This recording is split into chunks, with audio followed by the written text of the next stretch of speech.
রাহমাতুল লিল আলামিন। এত সুন্দর কণ্ঠ আল্লাহ ওনাকে দান করেছিলেন, কিন্তু বেঈমান কাফেরেরা দিনের বেলা বদনাম করত, রাত্রি বেলা রাহমাতুল লিল আলামিনের কণ্ঠ শোনার জন্য চতুর্দিকে ঘেরাও করে দাঁড়িয়ে থাকতো। এত সুন্দর তেলাওয়াত আল্লাহ রব্বুল আলামিন বলবেন, নবী গো, এই ময়দানে মসজিদের মধ্যে আমার বান্দাদেরকে আপনি কোরআন তেলাওয়াত করে শোনান। হঠাৎ আল্লাহ বলবে, নবী গো, আপনি বন্ধ করুন, আর তেলাওয়াত করতে হবে না, আর তেলাওয়াত করবেন না। বন্ধ যখন হয়ে যাবেন, রাসূল তেলাওয়াত বন্ধ করে দিবেন। মসজিদের মধ্যে সমস্ত মানুষ ছটফট শুরু করে দিবে। সবাই বলবে, রব্বুল আলামিন, আরো কিছুক্ষণ সময় পর শুনতে চাই, আরো কিছুক্ষণ সময় শুনতে চাই, আল্লাহর নবীর কণ্ঠের তেলাওয়াত শুনতে চাই, আমরা তৃপ্তি সহকারে শুনতে পারি নাই। এইভাবে বলতে থাকবে।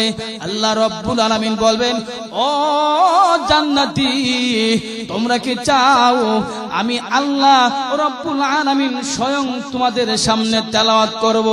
জান্নাতীরা বলবে, হ্যাঁ, আমরা চাই আপনার কণ্ঠে তেলাওয়াত শুনবো। ও জান্নাতীরা, এতক্ষণ পর্যন্ত তোমরা দাউদ পয়গম্বরের কণ্ঠে তেলাওয়াত শুনেছো, আমার নবী মুহাম্মদুর রাসূলুল্লাহর কণ্ঠে তেলাওয়াত শুনেছো, আর এখন আমি আল্লাহ রব্বুল আলামিন, যেই আল্লাহ কুরআন নাজিল করেছে, আমি মহান আল্লাহ রব্বুল আলামিন আমার নিজের কণ্ঠে কুরআনুল কারীম তেলাওয়াত করে শোনাবো। আল্লাহর কণ্ঠে তো তেলাওয়াত শুনতে রাজি আছেন কিনা? নাই? রাজি আছেন তো? তাহলে আল্লাহর হুকুম, আল্লাহর বিধান মানতে রাজি আছেন তো? আরো জোরে কোন। প্রথম নাম্বার হলো, এ যুবক ভাই, তোমরা যারা আছো লক্ষ্য করো, আল্লাহর কণ্ঠের তেলাওয়াত, রাসূলের কণ্ঠের তেলাওয়াত, দাউদ পয়গম্বরের কণ্ঠের তেলাওয়াত শোনার জন্য রাসূলের আদর্শ, রাসূলের সুন্নাত যুবক ভাইদেরকে আমি একটু আরজ করব।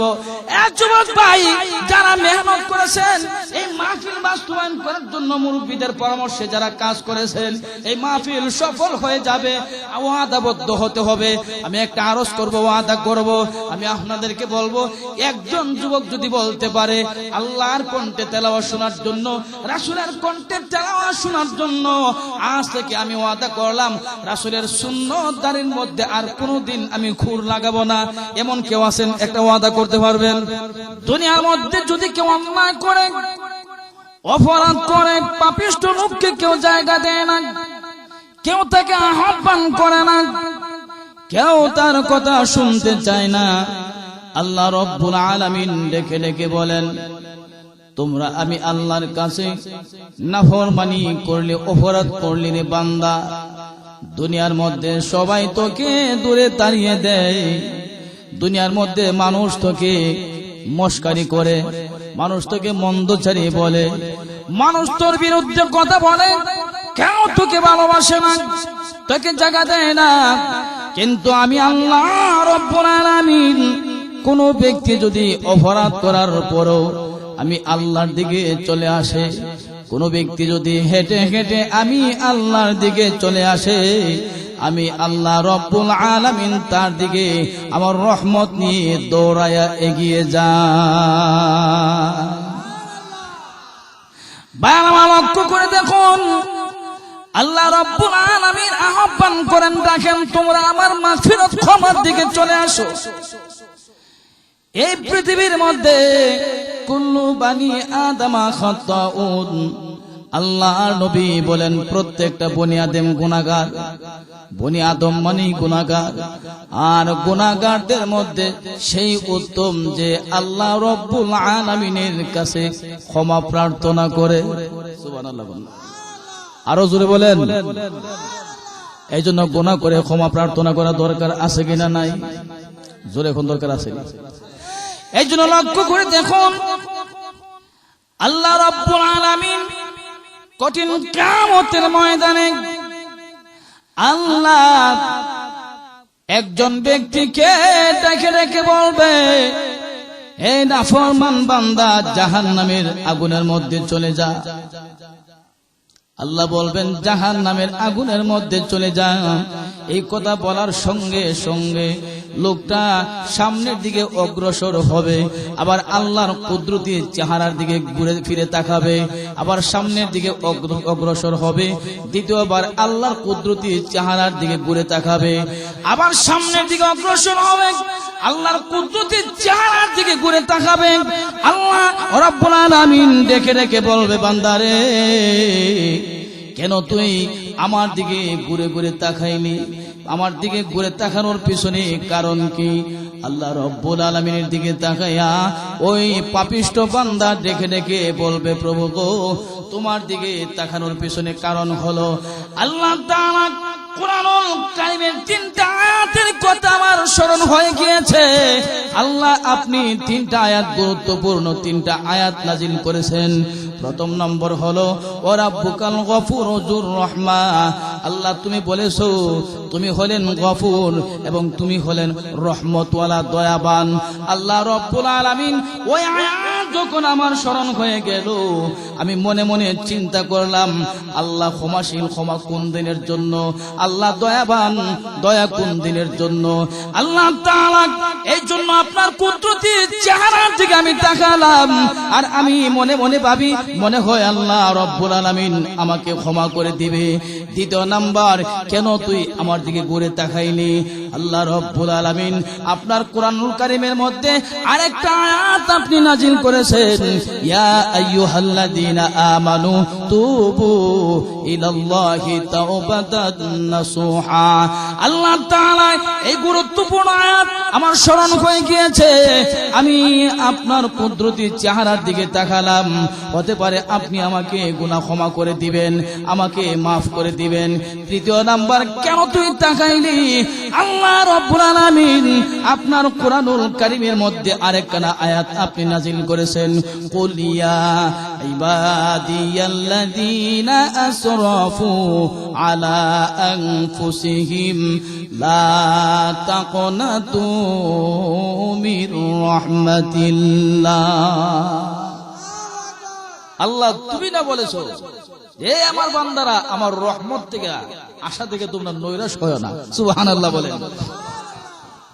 প্রভু ডাক দিয়ে বলেন, হে পাপিষ্ঠ বান্দা, যদিও তুই গুনাহগার, গুনাহ করেছিস, কিন্তু জেনে রাখ আমি আল্লাহর দিকে এতটুকু ভরসা রাখার কারণে আমি আল্লাহ তোকে ক্ষমা করব। এতটুকু ইয়াকিন, বিশ্বাস থাকার কারণে আমি আল্লাহ রাব্বুল আলামিন ঘোষণা দিলাম, রে বান্দা, আমি আল্লাহ এই মুহূর্তে তোর তামাম জিন্দেগীর গুনাহ খাতাগুলো ক্ষমা করে দিলাম। আরো জোরে বলেন। ভাইরা আমার, জানাই এখানে আছেন, একটু আওয়াজ দিবেন, আওয়াজ দিবেন। আওয়াজ দেওয়ার পিছনে কারণ হলো আপনার আওয়াজ মাইক্রোফোনের মাধ্যমে গাছপালা যেই জায়গার মধ্যে এই আওয়াজগুলো লেগে যাচ্ছে, কিয়ামতের ময়দানে মুসিবতের দিনে যখন বিপদে ভরে যাবে, কেউ সাক্ষী নাই, একটা বৃক্ষ মিজানের পাল্লায় দাঁড়াবে। সুবহানাল্লাহ বলেন। আরো জোরে বল। একটা বৃক্ষের পাতা মিজানের পাল্লায় দাঁড়ায় বলবে, ও রাব্বুল আলামিন, তোমার বান্দা ওখানে বসে তোমার পবিত্রতা ঘোষণা করেছে, তোমার শুকরিয়া আদায় করেছে, আল্লাহ তোমার প্রশংসা করেছে। আল্লাহর প্রশংসা করলে কি আমাদের কোনো ক্ষতি হবে? কথা কয় না। পিছন দিকে যারা আছে এরা মুখটা একবারও খুলে না। ও যদি মহিলা শুনে তো শরমের বিষয়। জোরে কোন নাউজুবিল্লাহ। মহিলা শুনলে শরম লাগে নাকি? আল্লাহর নামটা জোরে বললে কোনো সমস্যা আছে? তো বলেন আল্লাহু আকবার, আল্লাহু আকবার, সুবহানাল্লাহ, আলহামদুলিল্লাহ, ওয়ালা ইলাহা ইল্লাল্লাহু, আল্লাহু আকবার। বারবার লক্ষ্য করে দেখুন, এই জন্য আল্লাহ রাব্বুল আলামিন ক্ষমাশীল। আল্লাহ রাব্বুল আলামিন ক্ষমার দিকে প্রত্যেকটা মানুষকে আহ্বান করে। সামনে মজার আলোচনা আছে, যদি আপনারা আমাকে একটু সুযোগ দেন, সবাই যদি ধৈর্যের সাথে বসেন, আপনাদের সামনে কিছু আলোচনা পেশ করব। আল্লাহ রব্বুল আলামিন আমাদেরকে শেষ পর্যন্ত ধৈর্যের সাথে বসার তৌফিক দান করুন, সবাই বলে আমিন। দেখি আমার ভালো কেটা কেটা চলে যাবেন, হাত উড়ান তো দেখি, কেটা কেটা চলে যাবেন দেখি। মাশাআল্লাহ, আপনারা এমন ভাবে হাত উড়ান বা এমন ভাবে বসে রয়েছেন, হাত কোন সময় উড়াইতে হয় এটাও বোঝেন, কোন সময় উড়াইতে হয় না এটাও বোঝেন। মনে হয় যেন আলাদা একটা পিএইচডি আপনারা অর্জন করছেন। খুশি হলাম, আলহামদুলিল্লাহ। শেষ পর্যন্ত আছেন তো ইনশাআল্লাহ? ভাইরা আমার, এই বাচ্চাগুলো একটু সমস্যা করছে, আলাদা করে দেন, আলাদা করে দেন, সরাই দেন, সরাই দেন, আলাদা করে। এখন আসুন আল্লাহ মাগফিরাতের দিকে, ক্ষমার দিকে আল্লাহ আমাদেরকে আহ্বান করেন। জুনাইদ বাগদাদী রহমাতুল্লাহ আলাইহির নাম শুনছেন তো, বড় একজন ওলি। ওনার সামনে এক ব্যক্তি এসে কয়, হুজুর আমার জন্য দোয়া করবেন, গুনাহ করতে করতে জিন্দেগিটা আমি বরবাদ করে দিয়েছি, আমার জন্য দোয়া করবেন, আল্লাহ যেন আমাকে ক্ষমা করে দেয়। আরেকজন লোকের ডাক দেখো, হুজুর আমার জন্য দোয়া করবেন, জমির মধ্যে অনেক ক্ষেত জমি জমা করছে, কিন্তু এগুলো শুকাই গেছে, কোনো ইয়া নাই, পানি টানি নাই, আল্লাহ যেন বৃষ্টির ব্যবস্থা করে। আরেকজন ডাক দেখো, হুজুর দোয়া করবেন, আমার সন্তান নাই, আল্লাহ যেন আমাকে সন্তানের ব্যবস্থা করে। আরেকজন বলে, হুজুর দোয়া করবেন, আমাকে আল্লাহ তাআলা রব্বুল আলামিন যেন আর্থিক সচ্ছলতা দান করেন। চারজন মানুষ চারটা বিষয়ে দোয়া চাইছে। হুজুর চারজন লোককে একটা ওষুধ দিয়ে দিলেন, সমাধান একটাই, যে ইস্তেগফার পাঠ করো। কি পাঠ করো? আল্লাহর কাছে ক্ষমা চাও, ইস্তেগফার পাঠ করো। পাশে আরেকজন খাদেম, এই খাদেম ব্যক্তি চিন্তা করলো যে চারজন লোক সমস্যা হলো চারটা, আর হুজুর সমাধান দিলেন একটা।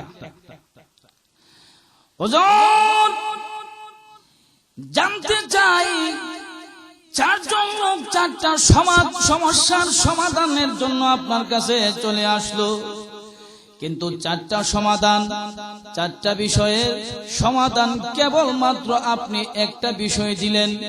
আপনি বললেন ইস্তেগফার পাঠ করো, ইস্তেগফার পাঠ করো, ইস্তেগফার পাঠ করো। চারজন লোককে আপনি একটা সমাধান দিয়ে দিলেন, তার মাহাত্ম্য আমি বুঝতে পারলাম না। সঙ্গে সঙ্গে আল্লাহর ওলি জুনাইদ বাগদাদী রাহমাতুল্লাহি আলাইহি ডেকে ডেকে বলে, হে আল্লাহর বান্দা, তুমি কি কোরআন তেলাওয়াত করো নাই? কেন করব না? আল্লাহর কোরআন তেলাওয়াত করে মাত্র আসলাম। আল্লাহ তাআলা পবিত্র কোরআনুল কারীমের মধ্যে আয়াত নাজিল করেছেন, ইস্তাগফিরু রাব্বাকুম ইন্নাহু কানা গফফারা। তোমরা আল্লাহর কাছে তোমরা ক্ষমা প্রার্থনা করো, ইস্তেগফার পাঠ করো। আল্লাহ রব্বুল আলামিন তোমার তামাম জিন্দেগীর গুনাহ খাতাগুলো ক্ষমা করে দিবেন। আল্লাহ রব্বুল আলামিন ক্ষমা করনেওয়ালা, সব গুনাহ ক্ষমা করনেওয়ালা কে? আরো জোরে বলেন। দুই নম্বর আয়াত, ওয়া ইউরসিলুস সামাআ আলাইকুম মিদরারা। আল্লাহ রব্বুল আলামিন বলেন, ইস্তেগফার পাঠ করলে মহান আল্লাহ রব্বুল আলামিন আকাশ থেকে বৃষ্টির ফয়সালা করবে। সুবহানাল্লাহ বলেন। এই দেশের প্রেসিডেন্ট, প্রধানমন্ত্রী যদি ইচ্ছা করে এক ঘন্টা বৃষ্টি দিতে পারবে, 5 মিনিট সময় বৃষ্টি দিতে পারবে? সম্ভব না। বৃষ্টি দেওয়ার মালিক কে? আরো জোরে বলেন কে? আল্লাহ বৃষ্টি দিতে পারে। হুজুর জানতে চাই, সন্তান নিঃসন্তান ব্যক্তি দোয়া চাইলো সন্তানের জন্য, আপনি বলেছেন যেন আল্লাহর কাছে ক্ষমা প্রার্থনা করে, ইস্তেগফার পড়ে, ইস্তেগফার পাঠ করে। আল্লাহর ওলি বলেন, আমি বলি নাই, মহান আল্লাহ রব্বুল আলামিন পবিত্র কোরআনুল কারীমের আয়াত নাজিল করে আল্লাহ বলেছেন, কোন ব্যক্তি যদি ইস্তেগফার পাঠ করে আল্লাহ রব্বুল আলামিন নিঃসন্তানকেও সন্তান দিতে পারে। সন্তান দেওয়ার মালিক কে? আরো জোরে বলেন। কোন বাবা কি সন্তান দিতে পারে? কোন দরবারের মধ্যে সন্তান দিতে পারে? কোন ভিসাম সন্তান দিতে পারে? সন্তান দেওয়ার মালিককে? আরো জোরে বলেন কে? 4 নাম্বার হলো কোন ব্যক্তি যদি ইস্তেগফার পাঠ করে, অসচ্ছলতা, আর্থিক অভাব অনটন কার বা নাই? সবাই তো আর্থিক অনটন আছে, অনেকেই আছে, কথা কোন ঠিক কিনা? যার আর্থিক অনটন অভাব রয়েছে, ওই লোকটা দুনিয়ার কোনো মানুষের কাছে না গিয়ে ইস্তেগফার পাঠ করলে মহান আল্লাহ রব্বুল আলামিন তাকে আর্থিক সচ্ছলতা দান করবেন। এই কথা বলেছেন তিনি কে? আল্লাহ বলেছেন আর্থিক সচ্ছলতা আমি আল্লাহ দিব ইস্তেগফার পাঠ করে।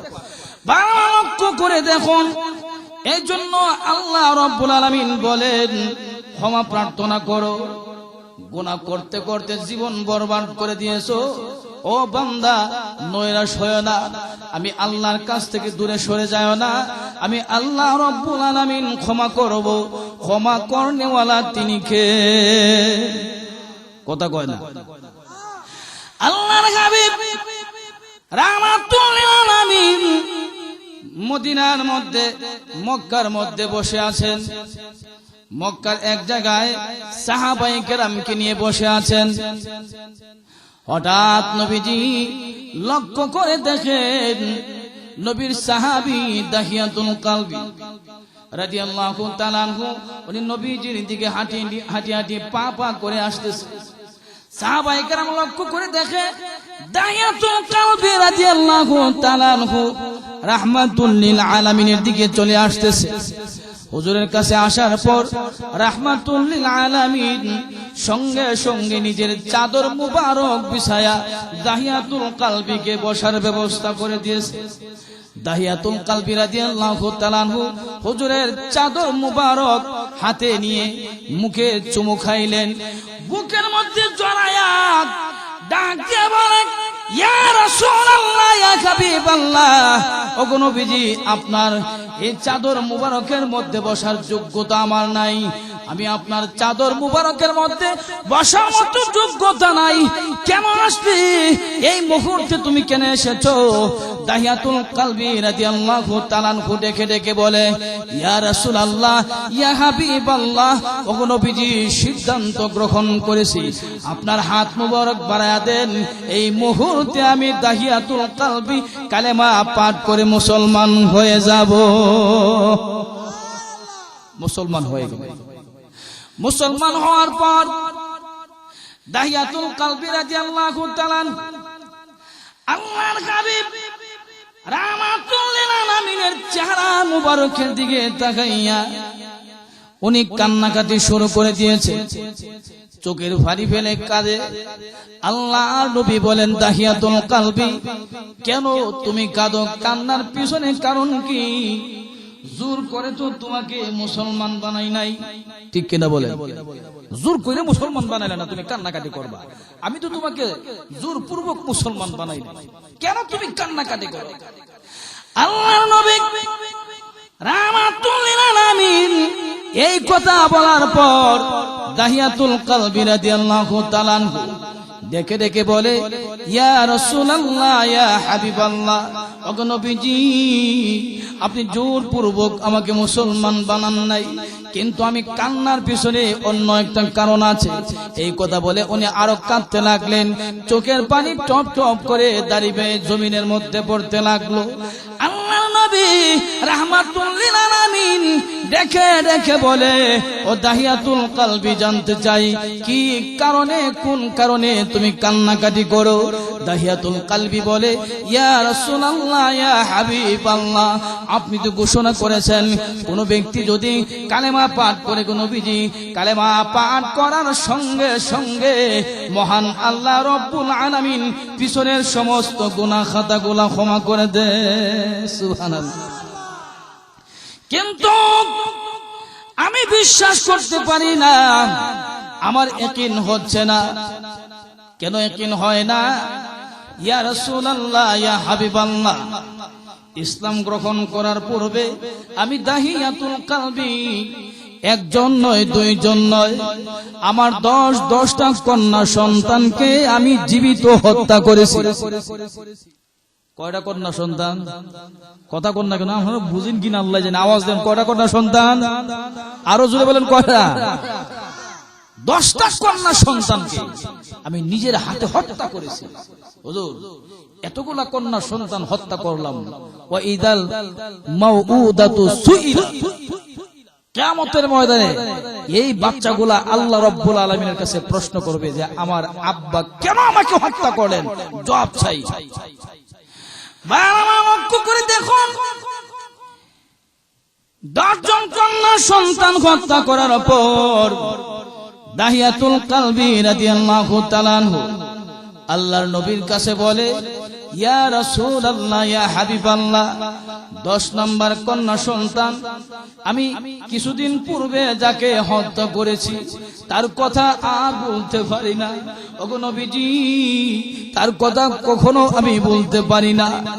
ঘটনাটা হলো, আমার ব্যবসা বাণিজ্যিক কাফেলা নিয়ে যখন বাড়ি থেকে বের হয়ে যাব, আমার বিবিকে বললাম, ও বিবি, তোমার গর্ভের মধ্যে যেই সন্তান আছে, এই সন্তান যদি পুত্র সন্তান হয় তাহলে তুমি তাকে লালন পালন করবে, তাকে তুমি বড় করবে। আর যদি কন্যা সন্তান হয় তাকে তুমি মেরে ফেলবে, জীবিত রাখবা না। এই কথা বলে যখন আমি বাণিজ্যিক কাফেলা নিয়ে ব্যবসার উদ্দেশ্যে সিরিয়া এলাকার মধ্যে চলে গেলাম, এইদিকে আমার ঘরের মধ্যে আমার বিবি একজন কন্যা সন্তান প্রসব করলো, দুনিয়ার মধ্যে কন্যা সন্তান আগমন করলো। আল্লাহর নবী গো, আমার কন্যা সন্তান এত সুন্দর ছিল, মহান আল্লাহ এত সুন্দর আমার সন্তানের চেহারা দান করেছে। আকাশের পূর্ণিমার 14 তারিখের চাঁদের চেয়েও সুন্দর ছিল আমার কন্যা সন্তানের চেহারা। ওজোর এই কন্যা সন্তানকে আমার বিবি লালন পালন করতে থাকে, বড় হতে থাকে। 1 বছর, 2 বছর, 3 বছর, 4 বছর পর্যন্ত আমি যখন এলাকার বাহিরে ছিলাম, এলাকার বাহিরে থাকাকালীন সময়ে এইদিকে আমার বিবি আমার কন্যা সন্তানকে লালন পালন করতে থাকে। কয়েক বছর পর যখন আমি ব্যবসায়িক কাফেলা নিয়ে মক্কার মধ্যে প্রত্যাবর্তন করলাম, বাড়ির গেটের সামনে চলে আসলাম। দরজার সামনে চলে আসার পর লক্ষ্য করে দেখি ফুটফুটে একজন সুন্দর তরুণী, এমন একজন বাচ্চা যার চেহারার দিকে তাকাইলে দুনিয়ার সব সৌন্দর্য ফেল হয়ে যায়। এত সুন্দর আর বুঝতে বাকি নাই, এই সুন্দর চেহারা আর কেউ না, আমার কন্যা সন্তান। মেয়েটা গেটের সামনে দাঁড়ায় ডেকে ডেকে বলে, আব্বা গো, ও আব্বা, এত বছর পর্যন্ত তুমি কোথায় ছিলে? তোমার অনেক প্রশংসা মার মুখে শুনেছি, দরজার সামনে দাঁড়ায় প্রতিদিন তোমার জন্য এখানে অপেক্ষা করি, কখন তুমি বাড়ির মধ্যে আসবে, তোমার চেহারা দেখবো। আব্বা গো, আজকে আপনি এসেছেন, ঘরের ভিতরে চলে আসুন। বাবার হাত ধরে ঘরের ভিতরে টেনে টেনে নিতে লাগলো, কিন্তু আমি আমার কন্যা সন্তানের চেহারার দিকে একটিবারের জন্য আমি তাকালাম না, তার কথাগুলো শুনতে চাইলাম না। আমি মনে মনে রাগান্বিত হয়ে গেলাম। হাতের মধ্যে ধরে বিবির সামনে নিয়ে গিয়ে বললাম, বিবি গো, ও বিবি, তুমি কাজটা কিন্তু ভালো করো নাই। এই মুহূর্তে একটা কুদাল দে, একটা রশি দে, এই মেয়েটাকে আর দুনিয়ার মধ্যে রাখা যাবে না। এই মেয়েটাকে যতক্ষণ পর্যন্ত হত্যা না করবো ততক্ষণ পর্যন্ত আমি ঘরের ভিতরে প্রবেশ করব না। এই কথা বলে মেয়েটার হাত ধরে আমি নিয়ে চললাম। হাতের মধ্যে একটা কুদাল আর একটা রশি। জঙ্গল এলাকার মধ্যে যখন চলে গেলাম, নির্জন এলাকা, কোনো মানুষ নাই। মেয়েটাকে এক জায়গার মধ্যে দাঁড় করে আমি গর্ত খনন করতে লাগলাম। মেয়েটা লক্ষ্য করে দেখে আমার চেহারার মধ্যে ধুলা বালুগুলা, আমার চেহারা মলিন হয়ে গিয়েছে, আমার চেহারা গাম গরমাক্ত হয়ে গিয়েছে। মেয়েটা ডেকে ডেকে বলে, আব্বা গো, এখন এই জায়গার মধ্যে, নির্জন জায়গার মধ্যে কেন আপনি গর্ত খনন করেন? কি বা দরকার ছিল গর্ত খনন করা?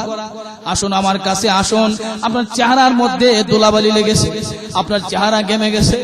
আব্বা, আমার কাপড়ের মাধ্যমে, আমার জামার মাধ্যমে আপনার চেহারাটা আমি মুছে দেব, পরিষ্কার করে দেব। এইভাবে আমার মেয়েটা বারবার বারবার আমাকে আব্বা বলে ডাকে। ইয়া রাসূলুল্লাহ, ইয়া হাবিবাল্লাহ, ওগো নবীজি, আমার মেয়েটার দিকে আমার পাষাণ হৃদয় একবারও চোখ তুলে তাকালো না। আমার মেয়েটার কথাগুলো শুনতে চাইলাম না, একটিবারের জন্য শুনলাম না। গর্ত খনন করা হয়ে গেল, কাজ যখন সম্পাদন হয়ে গেল, বাচ্চাটাকে টান দিলাম, টান দিয়ে গর্তের মধ্যে ফেলে দিয়ে বাচ্চাটাকে আমি মাটি চাপা দিতে লাগলাম। মাটি দিয়ে যখন গর্ত ভরাট করতে লাগলাম, ভরপুর করতে লাগলাম, মেয়েটা রেখে রেখে বলে, আব্বা, এই গর্ত ভরপুর হয়ে গিয়েছে, ভরাট হয়ে গিয়েছে। আব্বা গো, আমার কাঁধ পর্যন্ত মাটি চলে এসেছে, আমার চেহারা পর্যন্ত মাটি চলে এসেছে। আবার যদি কিছু মাটি দেন, আমার চেহারা ভরপুর হয়ে যাবে, মাটির নিচে পড়ে যাবে। আব্বা, কেন এই জায়গার মধ্যে আমাকে, আপনি কেন আমার এই জায়গার মধ্যে আমাকে এমন করতেছে? আব্বা গো, বুঝতে পারছি, আমার মা একদিন বলেছে মেয়ে সন্তান নাকি আপনার বদনামের কারণ, আপনার জন্য লজ্জার কারণ। আব্বা গো, ওয়াদা করলাম জিন্দেগিতে কোনোদিন তোমাকে আব্বা ডাকবো না, আমাকে ছেড়ে দেন, অন্য কোথাও চলে যাব, কোনোদিন সন্তানের দাবি নিয়ে তোমার দরজার সামনে দাঁড়াবো না। এইভাবে কথাগুলা বলতে লাগলো। এরপরে আর দেরি করলাম না, কিছুক্ষণের মধ্যেই পাশে থাকা একটা পাথর নিয়ে সন্তানের মাথার মধ্যে জোরে আঘাত করলাম। আঘাত করার সঙ্গে সঙ্গে এই মেয়ের মাথা থেকে রক্ত আমার মুখের মধ্যে ফিনকি দিয়ে রক্তের ফোঁটা যখন পড়লো, মেয়েটা ডেকে ডেকে বলে, আব্বা, দুনিয়ার মধ্যে বাচ্চারা যখন অসহায় হয়, কোথাও আটকা পড়ে যায়, বাবার কাছে আশ্রয় নেয়, মার কাছে আশ্রয় নেয়। এখন আপনি আমাকে এমন ভাবে আঘাত করলেন, আমি আর বাঁচবো না, আমি আর বাঁচবো না। আমার আম্মাকে আপনি বলে দিয়েন, আমার আম্মাকে বলে দিয়েন যেন আমার আম্মা চিন্তা না করে। এই কথাগুলা বলে কিছুক্ষণ পর মেয়েটা দুনিয়া থেকে বিদায় নিয়ে চলে যায়। এইদিকে সাহাবী তখন পর্যন্ত মুসলমান হননি। ঘরের ভিতরে গেলে শুধু মেয়ের কথা স্মরণ হয়, ঘুমের ঘরে গেলে মেয়ের কথা স্মরণ হয়। ঘুমের ঘরে ঘুমাইলে মেয়েটা স্বপ্ন যুগে এসে বলে, বাবা, এমন কি অন্যায় করেছিলাম, কেন তুমি আমাকে হত্যা করলে, কেন আমাকে দুনিয়া থেকে বিদায় করে দিলে? খাবার খাইতে বসলে মেয়ের কথা স্মরণ হয়, ঘুমের করে মেয়ের কথা স্মরণ হয়। কোথাও বসতে পারি না, কোথাও যাইতে পারি না, হাঁটতে পারি না। শেষ সময় যে মেয়েটাকে হত্যা করলাম, শুধু মেয়েটার কথা স্মরণ হয়। হুজুর, জানতে চাই, কালেমা পড়েছি, ইমানদার হয়েছি, এই যে অপরাধ করলাম, 10টা কন্যা সন্তানকে হত্যা করলাম, আল্লাহ রব্বুল আলামিন আমাকে আপনি দাহিয়াতুল কালবিকে জানায়া দেন, মহান আল্লাহ যেই ব্যক্তি অনুতপ্ত লজ্জিত হয়ে আল্লাহ রব্বুল আলামিনের কাছে ক্ষমা প্রার্থনা করে, মহান আল্লাহ তার তামাম জিন্দেগির গুনাহ খাতাগুলো ক্ষমা করে দেয়। ক্ষমা করনেওয়ালাকে আরো জোরে বলেন কে? আল্লাহ ক্ষমা করনেওয়ালা। আপনাদের কোনো সমস্যা হইতেছে? আর একটু জোরে কোন। বেশি লম্বা করার অবকাশ নেই, কারণ আমি বেশি লম্বা করতে পারবো না, আমি দুর্বল মানুষ। কারণ কিছু মানুষ এখনো দাঁড়াই রয়েছে, পরিবেশটা আরো সুন্দর হইতো যদি ভাইরা বসে যাইতেন। আল্লাহ সবাইকে বোঝার তৌফিক দান করে, সবাই বলে আমিন।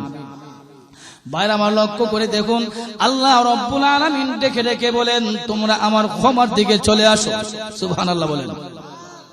আমার দিকে সবাই থাকেন, কেউ ঘুমাইবেন না, নাকি কাজা করতেছেন, ঘুমাল্লাই জানে। আমার ক্ষমার দিকে চলে আসো। এরপরে আল্লাহ বলেন, ওয়া জান্নাতিন, আমার জান্নাতের দিকে তোমরা চলে আসো।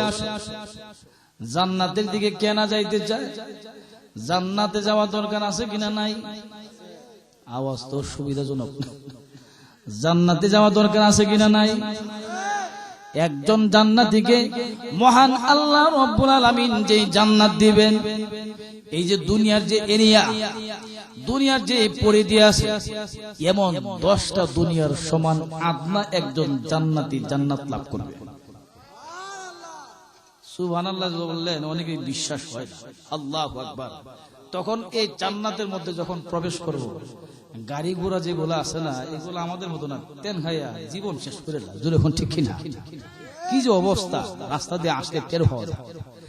কিন্তু জান্নাতের গাড়ি আপনি কোথাও যাইবেন ইচ্ছা করছেন, এমনি গাড়ির মধ্যে চড়ছেন, এটা অটো চলতেছে, তেল নাই, পেট্রোল, গ্যাস কোন কিছু দরকার নাই, রাস্তারও দরকার নাই, উড়ে যায়। সুবহানাল্লাহ, জোরে বলেন না। জান্নাতের মধ্যে সমস্ত জান্নাতীরা যখন জান্নাতের মধ্যে প্রবেশ করবে, আল্লাহর রাসূল বলেন জান্নাতের প্রশস্ত হলো আরদুহাস সামাওয়াতু ওয়াল আরদ, আসমান এবং জমিন এর যে দূরত্ব আছে 500 বছরের রাস্তা, এই 500 বছরের রাস্তা হবে জান্নাতের প্রশস্ত। আর জান্নাতের প্রশস্ত যদি এতটুকু হয় তাহলে লম্বা কতটুকু হবে? আল্লাহর রাসূল বলেন জান্নাতের যে গেট আছে, এই গেটটা জান্নাতীরা যখন জান্নাতের মধ্যে প্রবেশ করবে, আগে পরে প্রবেশ করবে না, সমস্ত জান্নাতীরা একসাথে প্রবেশ করবে। সুবহানাল্লাহ বলে। এরকম ভাবে লাইন কাতার ভাবে সারিবদ্ধ ভাবে সমস্ত জান্নাতীরা জান্নাতের মধ্যে প্রবেশ করবে। আল্লাহর রাসূল বলেন একসাথে 7 লক্ষ মানুষ একসাথে প্রবেশ করতে পারবে। কয় লক্ষ মানুষ? 7 লক্ষ মানুষ। এইভাবে একজনের হাতে ধরে আরেকজন, জান্নাতের এত বড় গেট, 7 লক্ষ মানুষ একসাথে জান্নাতে প্রবেশ করতে পারবে। আচ্ছা, জান্নাতে প্রবেশ করলেন, সংক্ষেপে বলতেছি, জান্নাতে প্রবেশ করলেন, জান্নাতে প্রবেশ করার সঙ্গে সঙ্গে জান্নাতীদের চেহারা আল্লাহ রাব্বুল আলামিন ইউসুফ আলাইহিস সালামের চেহারার মতো সুন্দর বানাই দিবেন। যারা সুবহানাল্লাহ বলছেন না, মনে হয় বিশ্বাস হয় না, বোধহয় না। আল্লাহ ইউসুফ আলাইহিস সালামের চেহারা, যে চেহারা দেখে জুলেখা পর্যন্ত পাগল হয়েছিল। আমার জুলেখা ঠিক কিনা? শহরের মহিলারা বলছিল, কিও জুলেখা, ফালক ফুলার প্রতি এত আকর্ষণ তোমার, এটা কেমনে কি? জুলেখা বলছিল, কেমনে কি তোমাদেরকেও দেখাবো, আসো। এক জায়গার মধ্যে রাইখা সবাইকে একত্রিত কইরা জুলেখা এক একজনের হাতে একটা ফল দিছে, একটা চাকু দিছে। চাকু দিয়ে বলছে, এখন কাটবা না ফলটা, যখন আমি বলি তখন কাটবা। এদিকে ইউসুফ আলাইহিস সালামকে বললেন, একটা কাজ করে ইউসুফ, এই মহিলাদের মধ্য দিয়া, এদের সারিবদ্ধভাবে দাঁড়ানো, 2টা কাতারে দাঁড়ানো, এদের ফাঁক দিয়া মধ্য দিয়ে তুমি যাও, একটু হাইটে যাও। উনি যখন হাঁটা শুরু করছে, মহিলারা এই যে হা করে ওনার চেহারার দিকে তাকাইছিল সৌন্দর্য দেখার জন্য। একটা মহিলাও চোখের পলক ফালায় নাই। সুবহানাল্লাহ বলবেন না? তখন জুলেখা বলছিল, তোমাদের হাতের মধ্যে যে চাকু আছে, চাকুর মাধ্যমে হাতে টাকা ফলটা সবাই এখন কাটো, ফল কাটো। যখন বলছে ফল কাটো, ফল কাটিয়া হাত পর্যন্ত কাটছে, টপ টপ করে রক্ত পড়া শুরু হয়েছে। প্রত্যেকটা মহিলা নিজেরা টেরই পায় নাই, কারণ ইউসুফ আলাইহিস সালামের সৌন্দর্যের দিকে তাকান না। সাউন্ড ঠিক করো তো একটু, সাউন্ড ঠিক করো, কমে বাড়ে বুঝি না কিছু, ঠিক করো। এখন লক্ষ্য করেন, এই অবস্থার মধ্যে যখন টপ টপ করে রক্ত পড়ে, তখন জুলেখা বলছিল, কি তোমরা আমার দোষারোপ করছিলা, এখন বলো তো দেখি। আমরা বুঝতে পারছি আসলে তুমি অপারগ, কারণ আল্লাহ ইউসুফ আলাইহিস সালামকে এমন সৌন্দর্য দান করেছেন, এই সৌন্দর্যের কাছে দুনিয়ার সব কিছু অপারগ। আল্লাহু আকবার বলেন। এমন সৌন্দর্য দিয়ে আল্লাহ প্রত্যেকটা মানুষকে এমন সুন্দর চেহারা দিয়ে জান্নাতে প্রবেশ করাইবে। এমন চেহারা পাইতে রাজি আছে কিনা নাই? আরো জোরে কোন? এমন চেহারা নিয়ে জান্নাতে আমরা প্রবেশ করব, আমাদের চেহারা থাকবে। আর দেহ হবে আদম আলাইহিস সালামের মতো বড়, কারণ যখন দেহ যদি কারো বড় থাকে, লোকটা যদি আকলে শর্ট হয়, জ্ঞানের বুদ্ধি যদি শর্ট হয়, এর ভরকে না বেড়ার বেড়া। আমার কথা কোন ঠিক কিনা? এটা বেড়ার মতো বেড়া। আদম আলাইহিস সালামের বডি দেহ পাই, দাউদ আলাইহিস সালামের মতো কণ্ঠ আল্লাহ ওনাকে দান করবে। ওনার কণ্ঠ থেকে 72 কিসিমের আওয়াজ বের হবে। সুবহানাল্লাহ কি আগামী কালকে বলবেন নাকি আল্লাহই জানে? জোরে কোন না সুবহানাল্লাহ। 72 কিসিমের আওয়াজ কণ্ঠ থেকে বের হবে, এবং চরিত্র হবে মুহাম্মদুর রাসূলুল্লাহ সাল্লাল্লাহু আলাইহি ওয়াসাল্লামের। আল্লাহু আকবার বলেন। জান্নাতীরা যখন জান্নাতের মধ্যে প্রবেশ করবে, আল্লাহ রাব্বুল আলামিন ডেকে ডেকে বলবে, ফেরেশতারা রে, জান্নাতীদেরকে জান্নাতের মধ্যে সর্বপ্রথম খাবারের ব্যবস্থা করো, নাস্তার ব্যবস্থা করো। আল্লাহর হাবিব রাহমাতুল লিল আলামিন ডেকে ডেকে বলেন, জান্নাতীরা যখন জান্নাতের মধ্যে প্রবেশ করবে তাদেরকে সর্বপ্রথম যে নাস্তাটা খাওয়ানো হবে, আল্লাহ রাব্বুল আলামিন কুদরতি হাতের মধ্যে তামাম পৃথিবীকে এরকম ভাবে খামিরা বানায়া, আমরা যেভাবে রুটি বানাই, রুটি বানানোর মতো আল্লাহ রাব্বুল আলামিন নিজের হাতের মধ্যে, কুদরতি হাতের মধ্যে আল্লাহ রুটি বানাবে। রুটি বানানো হয়ে যাবে, আল্লাহ রাব্বুল আলামিন ফেরেশতাদেরকে বলবে, ফেরেশতারা বড় মাছের কলিজার মধ্যে আলাদা একটা অংশ আছে খুবই সুস্বাদু, ওই আলাদা অংশকে বোনা বানাইয়া প্রত্যেকটা জান্নাতীর সামনে খাবার পেশ করো। সুবহানাল্লাহ বলেন।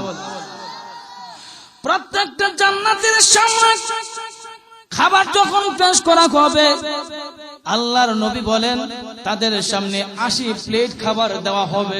সুবহানাল্লাহ বলেন। মনে মনে অনেকে বলবে 80 প্লেট খাবার কিভাবে গ্রহণ করব, কিভাবে খাবো? দুনিয়াতে 1 প্লেট খাবার খাইতে পারি না। আল্লাহ রাব্বুল আলামিন জান্নাতের মধ্যে প্রত্যেকটা জান্নাতীকে 80টা প্লেট খাবার খাওয়ার যোগ্যতা দান করবেন। সুবহানাল্লাহ। জান্নাতীরা খেতে খেতে গলা পর্যন্ত যখন চলে আসবে, তখন তাদের ওই জান্নাতের মধ্যে বাথরুমের ব্যবস্থা নাই, জান্নাতের মধ্যে কোনো প্রস্রাব পায়খানার ব্যবস্থা নাই। বিয়ার বাড়িতে বিয়ে যখন চলে যায়, ভালো মন্দ যখন খাবার খাওয়া, পেটের মধ্যে যখন উরুতারু শব্দ শুরু হয়, আছে কিনা নাই? পেটে সিগন্যাল দেয় তাড়াতাড়ি বাথরুম খুঁজে বের করো, নতুবা তোমাকে বেইজ্জত করে ফেলবো। আমার কথা কোন ঠিক কিনা? আমার কথা বুঝেন কিনা জানি না। ফেরে যখন উরুতর শব্দ করে তখন এই সিগন্যাল দেয় তাড়াতাড়ি বাথরুমের ব্যবস্থা করো, নতুবা বেইজ্জত হয়ে যাবে। কিন্তু জান্নাতের মধ্যে কোনো টয়লেট, পায়খানা, বাথরুমের ব্যবস্থা নেই। আল্লাহর নবী বলেন, হে আমার উম্মতরা, তোমরা লক্ষ্য করে শোনো, জান্নাতীরা যখন জান্নাতের মধ্যে এতগুলা খাবার খাবে, গলা পর্যন্ত যখন খাবার চলে আসবে, আল্লাহর নবী বলেন একটা ডেকুর দেওয়ার সঙ্গে সঙ্গে সব খাবার হজম হয়ে যাবে।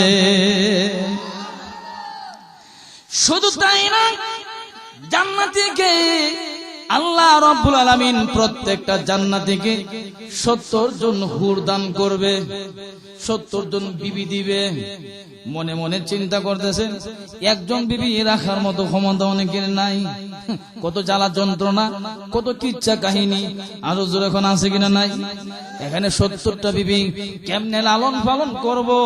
লালন পালন আপনাকে করতে হবে না, লালন পালন ওখানে আল্লাহ রাব্বুল আলামিন করবে। বিবিরা এমন বিবি সুন্দর, আল্লাহর নবী বলেন হুর পরিদের, হুর গিলমানদের মধ্য থেকে কোন হুর যদি দুনিয়াতে আটলান্টিক মহাসাগরে একবার তুতু নিক্ষেপ করে, একবার তুতু নিক্ষেপ করার কারণে সমস্ত আটলান্টিক মহাসাগরের পানিগুলা মধুর মতো মিষ্টি হয়ে যাবে। আরো জোরে বলেন। শুধু তাই না, এই হুরের দেহের মধ্যে যেই ওড়না আল্লাহ রাব্বুল আলামিন তার জন্য নির্ধারণ করেছেন, এই ওড়না যদি বিক্রি করা হয়, এই ওড়নার মূল্য দিয়ে পৃথিবীকে 10 বার কিনা যাবে। সুবহানাল্লাহ বলেন। এমন হুর দিবে আল্লাহ, বিবি দিবে। বিবিরা কোনোদিন স্বামীর সাথে ঝগড়া করবে না, কোনো ধমক দিবে না, ঝগড়া করবে না, অভিমান করবে না, স্বামীর সাথে ধোঁকাবাজি করবে না।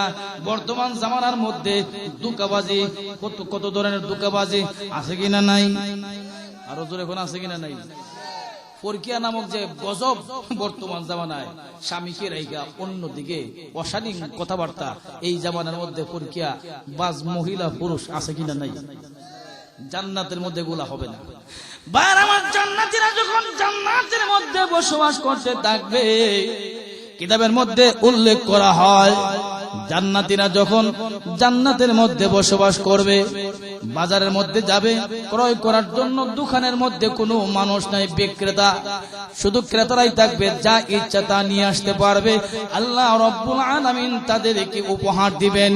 শুধু তাই না, দীর্ঘকাল পর্যন্ত যখন জান্নাতের মধ্যে বসবাস করবে, আল্লাহ রাব্বুল আলামিন ফেরেশতার মাধ্যমে ঘোষণা দিবে, ফেরেশতারা রে, ও ফেরেশতারা, আমার জান্নাতি বান্দাদেরকে তোমরা বলো, শুক্রবার জুমাবার আমি আল্লাহ রাব্বুল আলামিন ময়দানে মসজিদ নামক একটা ময়দান আছে, ওই ময়দানের মধ্যে আমার বান্দাদেরকে আমি আল্লাহ সাক্ষাৎ দিব।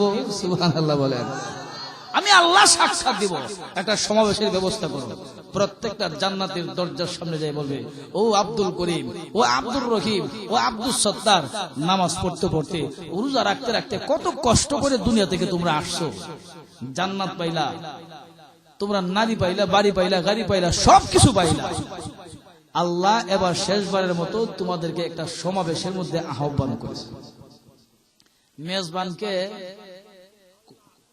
একজনে মাত্র বুঝছেন, আর কেউ বুঝতেছে না। মেজবানকে আর মেহমান হবে সমস্ত জান্নাতীরা। সুবহানাল্লাহ বলে। জান্নাতীদেরকে বলা হবে, ও জান্নাতীরা, তোমাদেরকে মহান আল্লাহ রাব্বুল আলামিন জান্নাতের একটা ময়দান আছে, ময়দানে মসজিদের মধ্যে তোমাদেরকে আল্লাহ দাওয়াত দিয়েছেন। এখানে সমাবেশ হবে, ওখানে সভা হবে, আল্লাহ রাব্বুল আলামিন ওখানে মেজবান, আর সমস্ত জান্নাতীরা হবে মেহমান। আল্লাহ রাব্বুল আলামিনের দাওয়াত পেয়ে জুমাবারে আল্লাহ রাব্বুল আলামিন ময়দানে মসজিদের মধ্যে সবাইকে একত্রিত করবে। আল্লাহ বলেন, ফেরেশতারা রে, প্রত্যেকটা জান্নাতীর জন্য ওই ময়দানের মধ্যে তোমরা আসন কায়েম করো, সিংহাসন বানাও, যা কারোর জন্য স্বর্ণ এবং কারোর জন্য রূপা, কারোর জন্য মণি মুক্তা সহ দামি দামি পাথরের আলাদা আলাদা সিংহাসন বানানো হবে। প্রত্যেকটা জান্নাতীর জন্য সিংহাসন কায়েম করা হবে। আল্লাহ রাব্বুল আলামিন একটা মঞ্চ বানাবেন, মঞ্চের মধ্যে 3টা চেয়ার থাকবে। 1 নাম্বার চেয়ারের মধ্যে দাউদ আলাইহিস সালাতু ওয়াস সালামকে বসার জন্য বলা হবে, আর একটা চেয়ারের মধ্যে আল্লাহ রাব্বুল আলামিন ডেকে ডেকে বলবেন, মুহাম্মদুর রাসূলুল্লাহ আপনি এখানে বসেন। আর আরেকটা চেয়ারের মধ্যে মহান আল্লাহ সভাপতির দায়িত্ব পালন করবেন, আল্লাহ নিজে সভাপতি। আর প্রধান অতিথি হলেন আমাদের মুহাম্মদুর রাসূলুল্লাহ সাল্লাল্লাহু আলাইহি ওয়াসাল্লাম। আর প্রধান বক্তা হবেন দাউদ আলাইহিস সালাম। সুবহানাল্লাহ। দাউদ আলাইহিস সালাম, আল্লাহ রাব্বুল আলামিন বলবেন, ও দাউদ, মঞ্চের মধ্যে তুমি উঠো, তোমার আসনের মধ্যে তুমি বসে যাও। দাউদ আলাইহিস সালাতু ওয়াস সালাম বসে যাবেন, আল্লাহর হাবিব রাহমাতুল লিল আলামিন বসে যাবেন। আল্লাহ রাব্বুল আলামিন বলবেন, ও জান্নাতীরা, দুনিয়ার মধ্যে যারা গান বাজনা শোনো নাই, কানের মধ্যে হেডফোন লাগায়া মাইক চালু করে, বক্স চালু করে যারা গান বাজনা শোনো নাই, আল্লাহ রাব্বুল আলামিন, আমি আল্লাহ রাব্বুল আলামিন জান্নাতের মধ্যে দাউদ পয়গম্বরের কণ্ঠে তোমাদেরকে কোরআন তেলাওয়াত শোনাবো। দাউদ আলাইহিস সালামের তেলাওয়াত কত সুন্দর! ওনার তেলাওয়াত শোনার জন্য সাগরের মৎস্যকুল সাগরের কিনারের মধ্যে চলে আসতো। আল্লাহু আকবার বলেন। ওনার তেলাওয়াত শোনার জন্য আকাশের পাখিরা উপরে ভিড় জমাইতো। ওনার তেলাওয়াত শোনার জন্য মানুষেরা ওনার ঘরের চতুর্পাশে ঘেরাও করতো। দাউদ আলাইহিস সালামকে আল্লাহ রাব্বুল আলামিন এত সুন্দর কণ্ঠ দিয়েছিলেন। আল্লাহ রাব্বুল আলামিন বলবেন, ওগো দাউদ পয়গম্বর, আর দেরি করবেন না, আমার বান্দাদেরকে, জান্নাতীদেরকে আপনি তেলাওয়াত করে শোনান। জান্নাতীদের সামনে দাউদ আলাইহিস সালাম তেলাওয়াত করতে থাকবেন। দাউদ আলাইহিস সালাম ডেকে ডেকে বলবেন, ও জান্নাতীরা, তোমরা প্রস্তুতি গ্রহণ করো, এই মুহূর্তে কুরআনুল কারীম থেকে তোমাদেরকে তেলাওয়াত শোনাবো। সুবহানাল্লাহ। দাউদ আলাইহিস সালাম তেলাওয়াত শুরু করবেন, আর এই তেলাওয়াতটা হবে সূরাতুল মুলক। জোরে বলুন সুবহানাল্লাহ। তাবারাকাল্লাযী বিয়াদিহিল মুলক ওয়া হুয়া আলা কুল্লি শাইইন কাদির।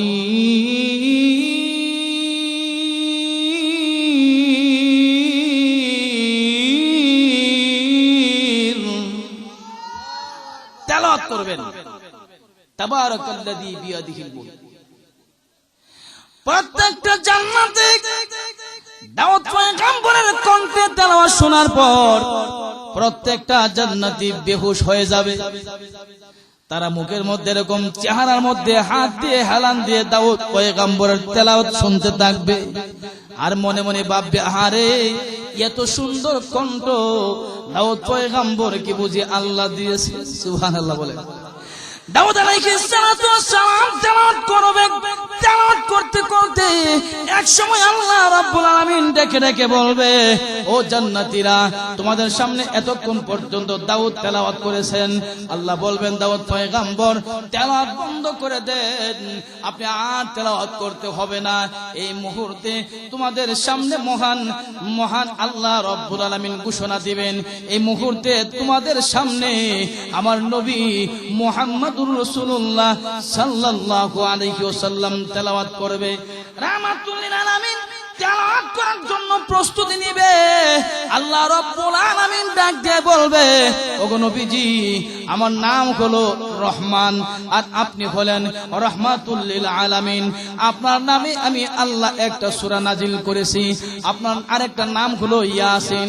আপনি আজকে উম্মতের সামনে, আমার বান্দাদের সামনে, জান্নাতীদের সামনে সূরা ইয়াসিন তেলাওয়াত করে শোনান। রাহমাতুল লিল আলামিন টান দিবেন। বিসমিল্লাহির রহমানির রহিম। ইয়াসিন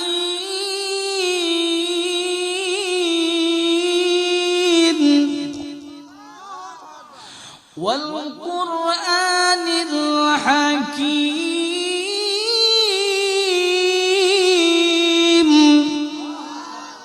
আল্লাহর হাবিব তেলাওয়াত করবেন সূরাতুল ইয়াসিন থেকে। জান্নাতীরা জান্নাতের আসরের মধ্যে বসে প্রত্যেকটা জান্নাতি গলা কাটা মুরগির নিয়ে ছটফট ছটফট শুরু করে দেবে। আরে এত সুন্দর তেলাওয়াত যারা আমরা দেখি নাই তারা তো আরো বেশি ছটফট ছটফট করে। কারণটা হলো আমরা রাসূলের কথা শুনছি কিন্তু দেখি নাই। কথা বলেন ঠিক কিনা? হুজুর এত সুন্দর ভাবে তেলাওয়াত করবেন, জান্নাতীরা জান্নাতের মধ্যে রাহমাতুল লিল আলামিনের তেলাওয়াত শুনবে। তেলাওয়াত শুনে পাগল পারা হয়ে যাবে। জান্নাতীরা অপলক দৃষ্টিতে রাহমাতুল লিল আলামিনের চেহারার দিকে তাকিয়ে থাকবে। জান্নাতীরা বলবে, আর এত সুন্দর তেলাওয়াত, এত সুন্দর কণ্ঠ রাহমাতুল লিল আলামিনকে আল্লাহ দিয়েছে। বেঈমান কাফেররা পর্যন্ত হুজুরের তেলাওয়াত শোনার জন্য ঘরের চতুর্দিকে ঘেরাও করে রাত্রিবেলা তেলাওয়াত দাঁড়ায় দাঁড়ায় শুনতো। দিনের বেলা রাহমাতুল লিল আলামিনের বিরুদ্ধে কথা বলতো। ওহুয়া মাজনুন, ওহুয়া কাহিন, ওহুয়া সাহির। দিনের বেলা কথা বলতো, রাত্রে বেলা রাহমাতুল লিল আলামিনের তেলাওয়াত শোনার জন্য চতুর্দিকে ঘেরাও করে দাঁড়িয়ে থাকতো। দিনের বেলা হুজুরকে গালিগালাজ করতো। এত সুন্দর তেলাওয়াত শত্রুরা পর্যন্ত সারা রাত্র দাঁড়ায় দাঁড়ায় নবীর কণ্ঠে তেলাওয়াত শুনতো। সুবহানাল্লাহ বলেন। আপনাকে আমার ভালো লাগে, আপনার কণ্ঠ ভালো লাগে, কথা কোন ঠিক কি? আর আপনাকে আমার ভালো লাগে না, কণ্ঠ ভালো লাগে না। হ্যাঁ বলি রে, কোনটা কি বিলের মতো মেউ মেউ করে, কথা কোন ঠিক কি না? আপনাকে ভালো লাগে, চেহারা কালো হইলো তার চেহারা অনেক দামি। আর ভালো না লাগলে লাল ঠিক ওইটা বান্দরের মতো দেখা যায়, কথা কোন ঠিক কি না? আল্লাহর হাবিব রাহমাতুল লিল আলামিন এত সুন্দর, এত সুন্দর কণ্ঠ আল্লাহ ওনাকে দান করেছিলেন। কিন্তু বেঈমান কাফেরেরা দিনের বেলা বদনাম করত, রাত্রি বেলা রাহমাতুল লিল আলামিনের কণ্ঠ শোনার জন্য চতুর্দিকে ঘেরাও করে দাঁড়িয়ে থাকতো। এত সুন্দর তেলাওয়াত আল্লাহ রাব্বুল আলামিন বলবেন, নবী গো এই এই ময়দানের মধ্যে, ময়দানে মসজিদের মধ্যে আমার বান্দাদেরকে আপনি কোরআন তেলাওয়াত করে শোনান। হঠাৎ আল্লাহ বলবে, নবী গো আপনি বন্ধ করুন, আর তেলাওয়াত করতে হবে না, আর তেলাওয়াত করবেন না। বন্ধ যখন হয়ে যাবেন, রাসূল তেলাওয়াত বন্ধ করে দিবেন। হাসর ময়দানের মধ্যে, ওই ময়দানে মসজিদের মধ্যে সমস্ত মানুষ ছটফট ছটফট শুরু করে দিবে। সবাই বলবে, রাব্বুল আলামিন আরো কিছুক্ষণ সময় পর শুনতে চাই, আরো কিছুক্ষণ সময় শুনতে চাই, আল্লাহর নবীর কণ্ঠের তেলাওয়াত শুনতে চাই, আমরা তৃপ্তি সহকারে শুনতে পারি নাই। এইভাবে বলতে থাকবে। আল্লাহ রাব্বুল আলামিন বলবেন, ও জান্নাতি তোমরা কি চাও আমি আল্লাহ রাব্বুল আলামিন স্বয়ং তোমাদের সামনে তেলাওয়াত করব? জান্নাতীরা বলবে, হ্যাঁ আমরা চাই আপনার কণ্ঠে তেলাওয়াত শুনবো। ও জান্নাতীরা, এতক্ষণ পর্যন্ত তোমরা দাউদ পয়গম্বরের কণ্ঠে তেলাওয়াত শুনেছো, আমার নবী মুহাম্মদুর রাসূলুল্লাহর কণ্ঠে তেলাওয়াত শুনেছো, আর এখন আমি আল্লাহ রাব্বুল আলামিন যেই আল্লাহ কোরআন নাজিল করেছে, আমি মহান আল্লাহ রাব্বুল আলামিন আমার নিজের কণ্ঠে কোরআনুল কারীম তেলাওয়াত করে শোনাবো। আল্লাহর কণ্ঠে তো তেলাওয়াত শুনতে রাজি আছেন কিনা নাই? রাজি আছেন তো? তাহলে আল্লাহর হুকুম, আল্লাহর বিধান মানতে রাজি আছেন তো? আরো জোরে কোন। প্রথম নম্বর হলো, এ যুবক ভাই তোমরা যারা আছো লক্ষ্য করো, আল্লাহর কণ্ঠের তেলাওয়াত, রাসূলের কণ্ঠের তেলাওয়াত, দাউদ পয়গম্বরের কণ্ঠের তেলাওয়াত শোনার জন্য, রাসূলের আদর্শ, রাসূলের সুন্নাত যুবক ভাইদেরকে আমি একটু আরজ করব। এ যুবক ভাই যারা মেহনত করেছেন এই মাহফিল বাস্তবায়ন করার জন্য, মুরব্বিদের পরামর্শে যারা কাজ করেছেন, এই মাহফিল সফল হয়ে যাবে, ওয়াদাবদ্ধ হতে হবে। আমি একটা আরজ করব, ওয়াদা করব। আমি আপনাদেরকে বলবো, একজন যুবক যদি বলতে পারে আল্লাহর কণ্ঠে তেলাওয়াত শোনার জন্য, রাসূলের কণ্ঠে তেলাওয়াত শোনার জন্য, আজ থেকে আমি ওয়াদা করলাম রাসূলের সুন্নাত দাড়ির মধ্যে আর কোনোদিন আমি খুর লাগাবো না। এমন কেউ আছেন একটা ওয়াদা করতে পারবেন? আপনার তো দাসই না, আমি হাত উড়ে বললাম যে আর কোনোদিন দাড়ির মধ্যে খুর লাগাবো না। আপনার দাড়িটা রাইখা এই দাড়ি নিয়ে যেন আল্লাহর সামনে দাঁড়াইতে পারে, আমরা দোয়া করি। সবাই বলেন আমিন। যারা দাঁড়িয়ে রাখছেন আল্লাহ তাআলা আমাদেরকে কবুল করুক, সবাই বলে আমিন। যুবক কি কেউ নাই একজন বলতে পারেন যে হুজুর আজকে ওয়াদা করলাম যে আজ থেকে আর কোনোদিন দাড়ির মধ্যে খুর লাগাবো না? আছে একজন, কেউ আছে, মানে যুবক কেউ আছে যে দাড়ি রেখে দেবো ইনশাআল্লাহ? কেউ আছেন? এমন কেউ আছেন? আয় হায় রে, আমার ওয়াজ তো আমি বুঝাইতেই পারতেছি। আল্লাহ কবুল করুক, সবাই বলে আমিন। যাই হোক, জান্নাতের মধ্যে জান্নাতীরা যখন আল্লাহর কণ্ঠে তেলাওয়াত শোনার জন্য প্রস্তুতি নেবে, আল্লাহ নিজে তেলাওয়াত শুরু করবেন। সুবহানাল্লাহ বলেন। বিসমিল্লাহির রহমানির রহিম।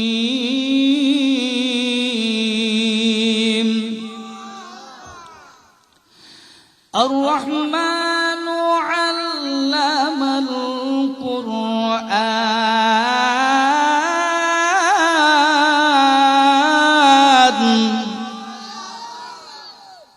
খালাকাল ইনসান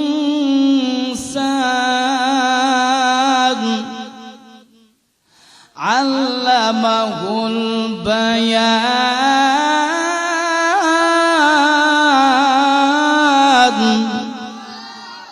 আল্লাহ তেলাওয়াত শুরু করবে।